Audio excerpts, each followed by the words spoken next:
Homemade borax ant bait can work outdoors in humid or rainy weather if you protect the bait from direct moisture. Borax interferes with ant digestion and can be mixed with sugar or syrup to attract foraging workers, but moisture dilutes both attractant and active ingredient, so you need to adapt your method.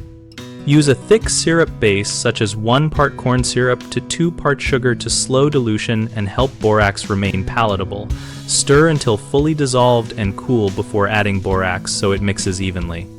Place bait in shallow, covered containers like plastic lids or small waterproof bait stations with a tiny entrance that keeps rain out while allowing ants to enter. Position stations under eaves, inside dry crevices, or beneath flat stones so they are shielded from direct rainfall but still accessible to trail-following ants.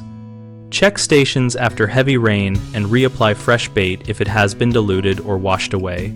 For continuous control, replace bait every 7 to 10 days in warm, humid climates.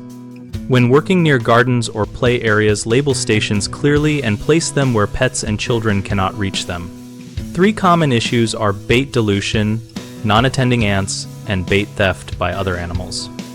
If bait gets diluted after a storm, remove it, dry the station, and replace with a thicker syrup mixture to restore potency.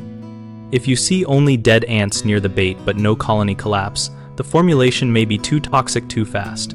Reduce borax concentration and increase sugar ratio so workers carry it back before dying. If larger insects or wildlife are consuming the bait, switch to enclosed bait stations with small entry holes or place stations higher off the ground where target ant sizes can access them. BigHomeProjects.com connects homeowners with local contractors and offers a discussion community where we share field tips like these baiting techniques. We help contractors find work by giving them a place to showcase services and participate in homeowner conversations.